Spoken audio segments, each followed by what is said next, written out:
Hi guys, welcome to City Mentors. My name is Ketan. First of all, apologies.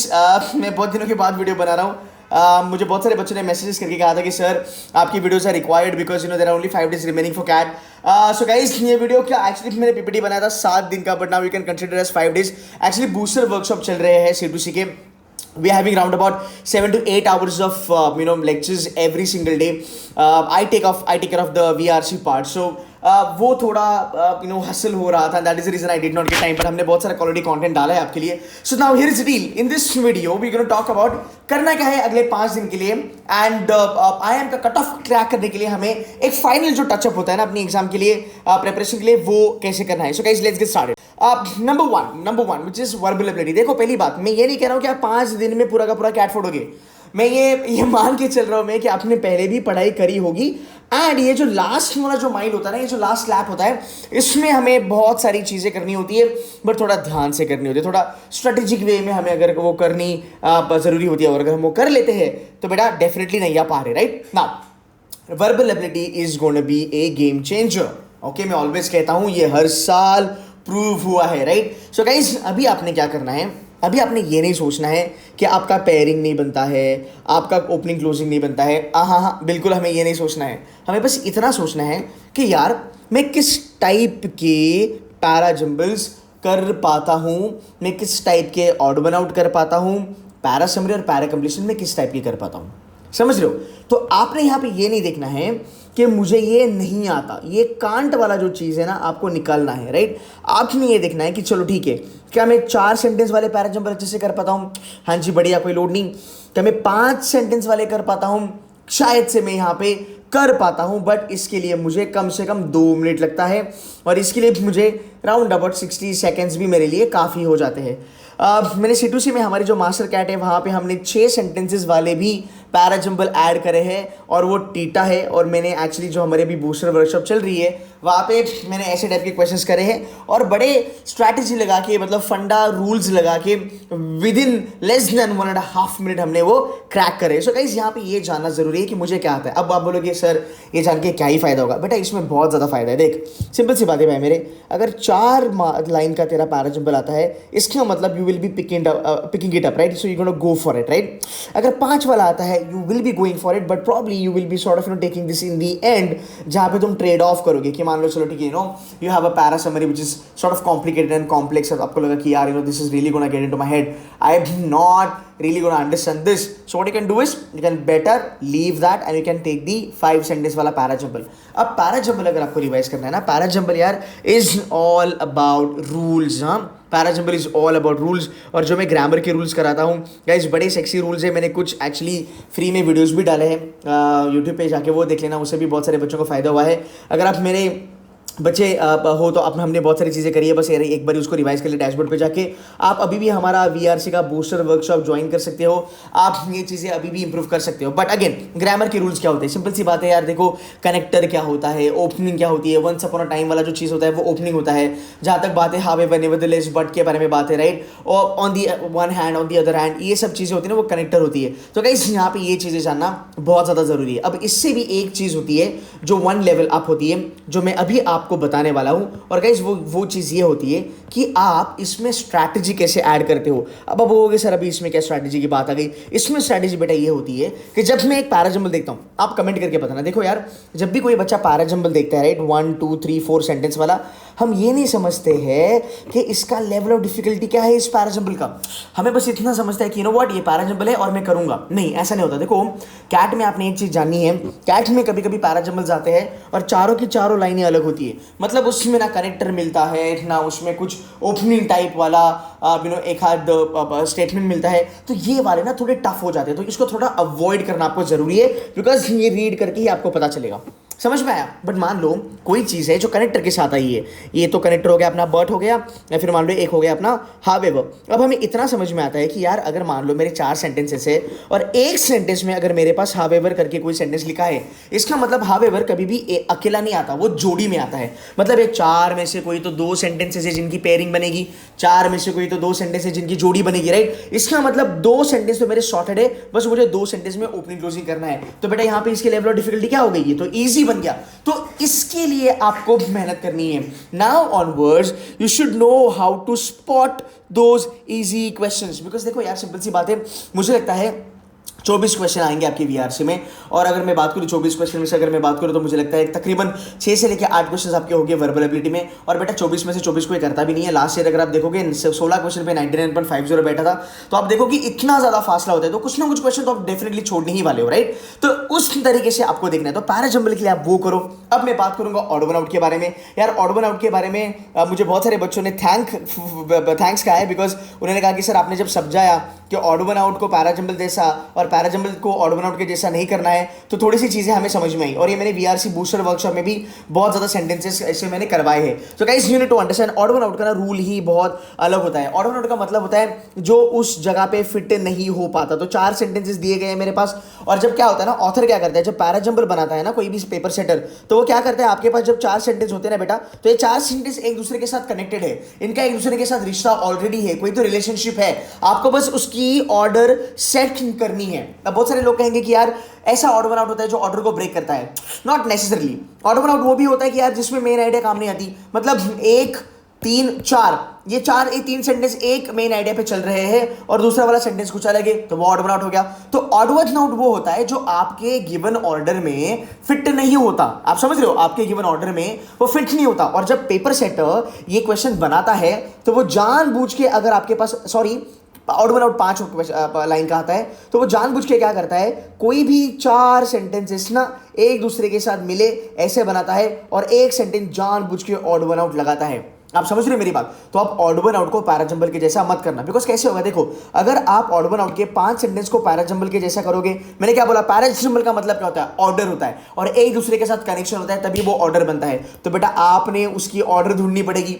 तो अगर मैं odd one out para jumble जैसा करूंगा तो मैं कंप्लीटली गलत कर रहा हूं ना, बिकॉज ऑड वन आउट करूंगा अगर पैरा जंबल जैसे करूंगा तो पहले ऑर्डर ढूंढो। इसका मतलब जिस सेंटेंस का रिलेशन है ही नहीं बाकी 4 लोगों के साथ, उसको मैं रिलेशनशिप में ला रहा हूं, तो यार ये तो गलत चीज होगी, राइट। तो वो करना आपने बंद करना है, आपने वो करना एब्सोल्युटली बंद करना है। तो guys odd one out is a very simple thing, जो मेन आइडिया के खिलाफ है, जो कॉन्ट्रास्ट है, जो कॉन्ट्राडिक्ट करता है, जो उसमें फिट नहीं होता, वो हो गया ऑड वन आउट, राइट। तो वो चीजें आपको जानना बहुत ज्यादा जरूरी है। पैरा समरी, यार वैसे भी अगर आप मेरे चैनल पे न्यू हो तो यार सब्सक्राइब कर लेना, थोड़ी सी पैरा समरी की वीडियो आने वाली है अभी जो आपको बहुत काम करेगी। But para summary, trust me, अगर आप देखोगे कैट के जो पैरा समरीज है, जो इजी वाले हैं, एंड अगर आप देखोगे टफ वाले जो है वो अराउंड अबाउट 2 मिनट, और इजी वाले तो लेस देन 60 सेकंड्स में मैंने क्रैक करके बताए हैं with all the shortcuts, tricks and rules. तो if you are my student please go through that one more time. If you want to join us for booster workshop you can definitely do that. Increment marks आपको मिलेंगे, that is for sure.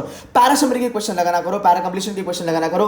Rather मैं तो कहूंगा आपको, आप basically passive questions लगाना चालू करो। आपका टारगेट होना चाहिए, यू नो व्हाट, आज पूरे दिन भर में मैं अराउंड अबाउट 30 क्वेश्चंस करूंगा पैरा जंबल के, मैं अराउंड अबाउट 20 करूंगा पैरा समरी के। मैं बस गो थ्रू करूंगा और गो थ्रू करके फिर मैं सोचूंगा कि यार इसका पॉसिबल आंसर क्या है, और फिर मैं अपनी थॉट प्रोसेस समझने की कोशिश करूंगा कि मेरा ये आंसर क्यों आया। उससे आपकी बहुत ज्यादा लर्निंग हो सकती है गाइस। पैरा कंप्लीशन मुझे लगता है क्यों ऐसा इस साल पैरा कंप्लीशन आने के चांसेस है, because I am Ahmedabad is a trend setter, they probably give para completion. Last year 2015 में they started with para summary, 2020 तक पैरा समरी आ रहा था, तो शायद इस बार पैरा कंप्लीशन आ जाएगा। हमने ऑलरेडी ये कवर करा है गाइस, आप जाके डैशबोर्ड पे एक बार देख लेना ना।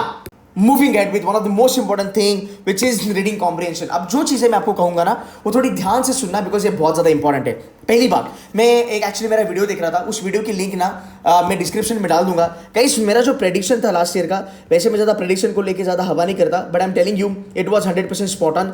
मैंने लास्ट ईयर कहा था कि 4 रीडिंग कॉम्प्रिहेंशन आएंगे, 2 ईजी होंगे, एक मीडियम होगा और एक टफ होगा, और हर स्लॉट में, तीनों के तीनों स्लॉट में 2020 में एग्जैक्टली हुआ। तो गाइस ये प्रेडिक्शन थोड़े बहुत काम करते हैं, थोड़ा सुना करो, आपका फायदा होगा। नाउ इस बारी क्या मुझे लगता है, इस बारी मुझे लगता है कि आपके आएंगे राउंड अबाउट 4 रीडिंग कॉम्प्रिहेंशन। मैं 2 पॉसिबिलिटी यहां पे पकड़ के चल रहा हूं, और ये 4 में क्या होगा ना, एक तो आपके 4 वाले आ जाएंगे, राइट। पेपर थोड़ा लेंदी बनेगा बिकॉज आपके पास समय ज्यादा होगा। If not then I am Ahmedabad क्या कर सकता है, आपको वो 3 रीडिंग कॉम्प्रिहेंशन दे सकता है, जहां पे एक रीडिंग कॉम्प्रिहेंशन होगा 6 क्वेश्चन का, दूसरा होगा 6 क्वेश्चन का, बने 12 बने, और नीचे हो गए आपके 4 क्वेश्चन।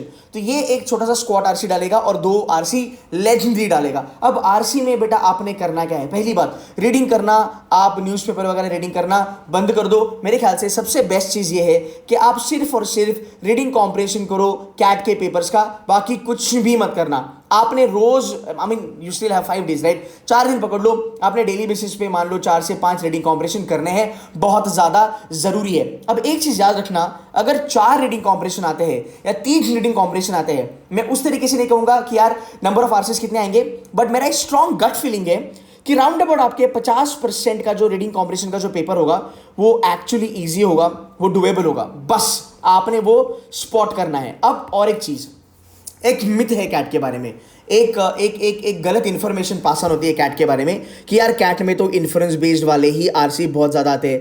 गाइस मैंने ये हर बार प्रूव करा है, मैं इसके ऊपर चैलेंज देता हूँ बच्चों को कि you come and actually prove me wrong, and बच्चों ने ऑलवेज कहा कि सर नहीं, you were right, because CAT में inference based question round about 20 से लेके 25% ही आते हैं। आपके जो क्वेश्चन जो एक्चुअल में होते हैं वो होते हैं fact based. It is just that sometimes हमें ये लगता है कि फैक्ट बेस्ड वाले क्वेश्चन वही होते हैं जो एक्जैक्टली डबल इन्वर्टेड कॉमा वाले होते हैं, या फिर जो एक्जैक्टली रीडिंग कॉम्प्रिहेंशन से कॉपी पेस्ट करके उठाए होते हैं। ऐसा नहीं होता। फैक्ट बेस्ड क्वेश्चंस एक्चुअली अगर बताए तो एक्सेप्ट वाले question according to the passage, according to the author, ये क्वेश्चंस भी एक्चुअली आपके फैक्ट बेस्ड होते हैं। तो आपने ये ना बिलीफ सिस्टम बनाना है गाइस, आपने ये बिलीफ सिस्टम बनाना है कि कैट में एक्चुअली फैक्ट बेस्ड क्वेश्चंस आते हैं। So as a CAT aspirant guys, on a day तुम्हारा ये कॉल होगा कि भाई मैं फैक्ट बेस्ड क्वेश्चंस को फोड़ने ही वाला हूं, नो डाउट अबाउट इट। और जब मैं ये करूंगा तब मैंने लगाना है बकेटिंग स्ट्रैटेजी। बकेटिंग स्ट्रैटेजी से आपका स्कोर बढ़ेगा, बकेटिंग स्ट्रैटेजी से आपका अटेम्प्ट भी बढ़ेगा। रादर आप गलत क्वेश्चन अटेम्प्ट नहीं करोगे, आप सही सही क्वेश्चन से अटेम्प्ट करोगे। सो राउंड अबाउट आपने ये देखना है कि मैं इजी क्वेश्चंस करूंगा, मैं इजी क्वेश्चन मतलब फैक्ट बेस्ड वाले क्वेश्चंस करूंगा। नाउ यहां पे जब बात होती है आपके रीडिंग कॉम्प्रिहेंशन की, मेरी ये हम्बल रिक्वेस्ट है आप सब बच्चों से कि आप थोड़ा ना फॉर्मेट पे ध्यान दो। बच्चे फॉर्मेट पे ध्यान देते हैं, बच्चों को लगता है कि नो व्हाट, जो पहला आरसी आएगा वो मैं करूंगा। मॉक्स में आपने ये फील करा होगा कि सर पहला आरसी दिखा, मेरी हिम्मत नहीं हुई कि मैं आगे चलूं, तो मैंने उस आरसी को रीड करना चालू करा। ऐसा बिल्कुल भी नहीं होता है। इसलिए मैं कहता हूं आप वर्बल एबिलिटी पहले करो, बिकॉज जब आप वर्बल एबिलिटी पहले करते हो ना, उसके बाद आपको थोड़ा सा टाइम मिलता है and you can very well analyse reading comprehension. करना क्या है इस रीडिंग कॉम्प्रिहेंशन में? भाई मेरी रीडिंग कॉम्प्रिहेंशन में एक सिंपल सी चीज है, आपने बस ये चीज करनी है कि आपको समझना है फॉर्मेट। आप एक बार क्वेश्चन देखो, आप एक बार ऑप्शन देखो, आप एक बार रीडिंग कॉम्प्रिहेंशन देखो कि रीडिंग कॉम्प्रिहेंशन का फॉर्मेट क्या है। मान लो आपको लगता है कि यार इकोनॉमिक्स मेरा फोटे है, बट यार क्वेश्चंस बड़े खतरनाक है, बड़े लेंदी है, ऑप्शंस भी बहुत ज्यादा लेंदी है, यार ये करोगे तो आपका टाइम थोड़ा खराब हो सकता है। अगले 5 दिन में आपने क्या करना है, आपने एक प्रैक्टिस करनी है कि अगर मेरे 40 मिनट है और अगर मान लो मैं पहले 10 मिनट देता हूं वर्बल एबिलिटी के लिए, और जो बाकी के बच्चे अगर मैं जो 20 मिनट है वो अगर रीडिंग कॉम्प्रिहेंशन के लिए देता हूं, मुझे ये चीज समझनी है कि मेरा जो 3 लैब का स्ट्रैटेजी होगा, लैब 1, लैब 2, लैब 3, इसमें मुझे क्या करना है, लैब 1 में मुझे सब इजी क्वेश्चंस ढूंढने हैं और जाके अटैक करना है। लैब 2 में मुझे मीडियम डिफिकल्टी लेवल वाले क्वेश्चंस करने हैं, थोड़ा ज्यादा टाइम देके एक्यूरेसी पे खेलना है। एंड में मुझे इन्फ्रेंस वाले क्वेश्चंस करने हैं और इसमें मुझे बकेटिंग स्ट्रैटेजी को इंप्लीमेंट करना है, जो मैंने मेरे वर्कशॉप में ऑलरेडी क्लियर करी है, बताई है। बच्चों के स्कोर्स बढ़े हैं, मैंने कुछ कम्युनिटी पोस्ट भी डाले थे जहां पे बच्चे लिटरली नेगेटिव में थे वो पॉजिटिव में आए। कुछ बच्चे 50% से आज राउंड अबाउट 95% पे आके बैठे हैं, और 50 से लेकर 95% का अगर मैं बात करूं, it is not that a big deal, you can do it आराम से। Guys out of 26 last year 11 से 12 question could have given you 95%, और वो इस स्ट्रैटेजी को लगा के आराम से हो सकते हैं। सो गाइस ये चीज जानना बहुत जरूरी है। आपका question selection is going to be the most important thing if you really want to do very well as far as reading comprehension is concerned. Guys दूसरी चीज जो आपने जाननी है, समझनी है और खुद को ये कन्विंस करनी है, आई एम नॉट श्योर आप ये करोगे कि नहीं, बट करोगे तो फायदा आपका होगा। देखो पहली बात, भाई मेरे 40 मिनट तेरे पास है, इसमें से तू 30 मिनट अगर देता है तेरे रीडिंग कॉम्प्रिहेंशन के लिए, राइट, ये तुझे भी पता है कि 3 से 4 रीडिंग कॉम्प्रिहेंशन तुम 100% नहीं कर पाओगे, 100% टाइलर भी नहीं कर पाते हैं। So you got to be very choosy and you have to do a great selection as far as your VRC is concern. तो आपने RC टारगेट करने हैं 2 से 3 आउट ऑफ 4, आपने टारगेट करने हैं 2 अच्छे वाले RC आउट ऑफ 3। दूसरी बात, सबसे गलत चीज़ें जो बच्चे अभी कर रहे हैं और जो मैं ये बताता हूं उसकी वजह से आपका स्कोर इंप्रूव होगा, आप ये मत देखो कि मैंने कितने RC लगाने हैं, 1, 2, 3, 4, बिल्कुल भी नहीं। आपने ये देखना है कि यार जितने RCs मुझे दिए गए हैं, हाँ, उसमें से मेरे कितने क्वेश्चंस आने चाहिए। तो मान लो आप ये एक RC करो, इसमें से आप 2 करो, इसमें से 2 करो, इसमें से 1 करो या 0 करो, तो अगर मैं देखूँ 4 और 4 वैसे भी 8 बन गए, 1 9। तो आपको क्वेश्चन पे ज़्यादा फोकस करना है, ना कि आपको रीडिंग कॉम्प्रिहेंशन के नंबर्स पे। आप समझ रहे हो? अगर आप ये चीज़ें करते हो, you should be fine guys. बहुत सारे बच्चों ने प्यार दिया, बहुत सारे बच्चों ने अप्रिशिएट किया कि सर आपका बूस्टर वर्कशॉप बहुत हेल्प किया, S99 बहुत ज़्यादा हेल्प किया। अगर आपके पास टाइम है, आप वन शॉट पूरे के पूरे वीडियोस लगा सकते हो, जिससे आपकी स्ट्रैटेजी, जिससे आपकी बकेटिंग स्ट्रैटेजी हो गया, सिलेक्शन हो गया, इन्फ्रेंस बेस्ड क्वेश्चंस कैसे होते हैं। बाय द वे मैं ऑलवेज कहता हूँ, ये आपने भी जाना होगा, राउंड अबाउट 30 से लेके 40% जो क्वेश्चन होते हैं कैट के एक्चुअल पेपर में, वो गाइज मेन आइडिया पे ही होते हैं। अगर आप अग्री करते हो तो प्लीज़ कमेंट करके बताना, मेन आइडिया से आपके कम से कम 40% पेपर निकल सकते हैं, there is no doubt about it. So guys इसको इंप्लीमेंट करो। मैं कुछ वीडियोस भी डालूंगा यूट्यूब पे, stay tune to CDC mentors and we will make sure that you do very well on a D day. बहुत सारे वीडियोस अभी आपके लिए लाइंड अप है, VRC के, DLR के, क्वांट्स के एंड स्ट्रैटेजी वीडियोस भी है। Also CAT toppers also coming on YT with me and we will be delivering a session. So guys game में बने रहो, मेहनत करते रहो, अगले 5 दिन सिर्फ कैट के पेपर्स करो, बाकी कुछ मत करो। बहुत ज़्यादा मेहनत करी आपने अभी तक, बस थोड़ा पेशेंस चाहिए, थोड़ा वेट करना है and on D day you will be rocking, that's for sure. So guys that's it from my side, take care of yourself and wish you all the very best for your CAT examination. Bye bye.